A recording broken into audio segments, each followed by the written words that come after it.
بہت پرانی بات ہے کہ ایک شہر میں ایک ظالم بادشاہ کی حکومت قائم تھی۔ وہ بادشاہ لوگوں کو زبردستی بتوں کی عبادت پر مجبور کرتا تھا۔ اگر کوئی اللہ کی عبادت کرتا تو اسے سخت ترین سزائیں دی جاتی۔ اس شہر میں کچھ نیک دل اور بہادر نوجوان بھی رہتے تھے۔ ان کے دل اللہ کی محبت اور اس کے ذکر سے روشن تھے۔ وہ دیکھتے کہ لوگ پتھر کے بتوں کے آگے جھک رہے ہیں۔ وہ جانتے تھے کہ یہ سب جھوٹ اور باطل ہے۔ جو کائنات کا خالق ہے، وہی رب جو آسمانوں اور زمین کا مالک ہے، وہی رب جو زندگی اور موت پر قادر ہے۔ ایک دن یہ نوجوان آپس میں جمع ہوئے اور بات کرنے لگے۔ انہوں نے کہا کہ ہم اللہ کے سوا کسی اور کو معبود نہیں مانیں گے۔ ہم اپنی جان تو دے سکتے ہیں، لیکن ایمان پر سمجھوتا نہیں کریں گے۔ جلد ہی ان کی یہ باتیں بادشاہ کے دربار میں پہنچ گئی۔ بادشاہ نے ان نوجوانوں کو اپنے سامنے پیش کرنے کا حکم دیا۔ وہ دربار میں پہنچے تو بادشاہ نے سخت لہجے میں سوال کیا، کیا تم نے ہمارے معبودوں کو چھوڑ دیا اور ایک اللہ پر ایمان لے آئے ہو؟ نوجوانوں نے ڈٹے ہوئے انداز میں جواب دیا، ہمارا رب صرف اللہ ہے، ہم اس کے سوا کسی کو نہیں پوجیں گے۔ بادشاہ کو ان کا یہ جواب بہت برا لگا۔ اس نے کہا، اگر تم نے میرے حکم کو نہ مانا تو میں تمہیں قتل کر دوں گا۔ نوجوانوں نے کہا کہ جان دینا قبول ہے مگر ایمان نہیں بیچیں گے۔ بادشاہ نے اپنے سپاہیوں کو تیار کر لیا تاکہ انہیں سزا دی جا سکے، لیکن نوجوانوں نے فیصلہ کیا کہ وہ اپنا ایمان بچانے کے لیے شہر چھوڑ دیں گے۔ وہ رات کے اندھیرے میں شہر سے نکل کھڑے ہوئے۔ وہ خاموش قدموں سے چلتے ہوئے اللہ کو یاد کر رہے تھے۔ وہ شہر سے نکل کر پہاڑوں کے راستے پر جا پہنچے۔ وہاں انہیں ایک پہاڑ کے دامن میں ایک غار نظر آئی۔ وہ سب اس غار کے اندر داخل ہو گئے تاکہ پناہ لے سکیں۔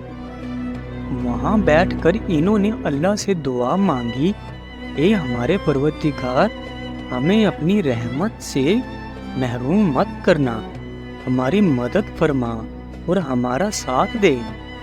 ہمارے لیے یہ معاملہ سیدھی راہ والا معاملہ بنا دے۔ اللہ تعالیٰ نے ان کی دعا کو قبول فرما لیا۔ وہ غار میں لیٹ گئے اور نیند کے سپرد ہو گئے۔ لیکن یہ نیند کوئی عام نیند نہیں تھی، یہ نیند اللہ کی طرف سے ایک معجزہ تھی۔ دن گزرتے گئے اور سال بیتتے گئے۔ صدیوں کا طویل وقت گزر گیا مگر وہ سوتے رہے۔ اللہ پاک نے ان کے جسموں کو سلامت رکھا، ان کے چہروں پر وقت کا کوئی اثر نہ ہوا۔ کبھی کبھی اللہ تعالیٰ انہیں کروٹ دلواتا تاکہ جسم خراب نہ ہو۔ سورج کی روشنی بھی خاص انداز میں ان پر پڑتی رہتی تھی۔ کبھی دائیں طرف اور کبھی بائیں طرف روشنی جھکتی، مگر غار کے اندر وہ بالکل محفوظ رہی۔ باہر سے دیکھنے والا یہ سمجھتا تھا کہ وہ لوگ جاگ رہے ہیں، لیکن حقیقت یہ تھی کہ وہ گہری نیند میں تھے۔ یوں 309 سال کا طویل عرصہ گزر گیا کہ وہ سوتے ہی رہے۔ 309 سال کا عرصہ گزرنے کے بعد اللہ پاک نے انہیں دوبارہ جگا دیا۔ وہ ایک دوسرے کی طرف دیکھنے لگے۔ انہوں نے کہا، ہم کتنی دیر سوئے ہیں؟ کسی نے کہا، شاید ہم ایک دن سوئے ہیں، تو کسی نے کہا، ہم دن کا کچھ حصہ سوئے ہیں۔ انہوں نے کہا، اصل حقیقت تو اللہ ہی بہتر جانتا ہے، لیکن اب ہمیں کھانے کی ضرورت ہے کیونکہ ہمیں بھوک لگی ہوئی ہے۔ انہوں نے اپنے ایک ساتھی کو پرانے سکے دیے اور اسے کہا کہ تم شہر جاؤ اور کھانے پینے کا کچھ سامان لے آؤ، لیکن بہت احتیاط سے جانا، کہیں لوگ ہمیں پہچان نہ لیں۔ وہ ساتھی شہر کی طرف چل پڑا۔ جب وہ شہر میں داخل ہوا تو حیرت کے سمندر میں ڈوب گیا۔ شہر بالکل بدل چکا تھا اور پہچان میں نہیں آ رہا تھا۔ وہاں اب بتوں کی عبادت ختم ہو چکی تھی، لوگ اللہ کی توحید پر قائم ہو گئے تھے۔ اس نے بازار سے کچھ کھانا خریدنا چاہا، لیکن جب دکاندار نے اس کے سکے دیکھے تو حیران ہو گیا۔ اس نے کہا، یہ سکے تو کئی 100 سال پہلے پرانے ہیں، یہ نوجوان کہاں سے آیا ہے اور کس زمانے سے تعلق رکھتا ہے؟ یوں لوگ اس کے گرد جمع ہونے لگے۔ وہ سب یہ معاملہ جان کر حیران رہ گئے۔ حقیقت سب کے سامنے آ گئی کہ یہ اصحاب کہف ہے، وہی نوجوان جو ایمان بچانے کے لیے غار میں چھپ گئے تھے۔ اللہ نے انہیں صدیوں تک سلائے رکھا اور پھر زندہ کر دیا۔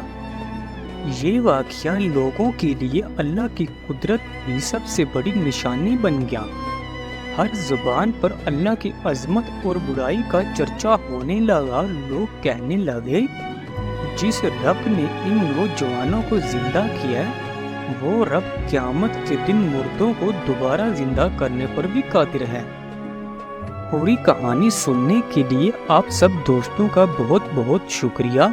آپ کو یہ کہانی کیسی لگی پلیز کمنٹس میں اپنی رائے دیں۔ ہمارا چینل سٹوری ٹی وی کو سبسکرائب کریں اور بیل آئیکن کا بٹن دبائیں تاکہ ہر آنے والی ویڈیو آپ تک بآسانی پہنچتی رہے۔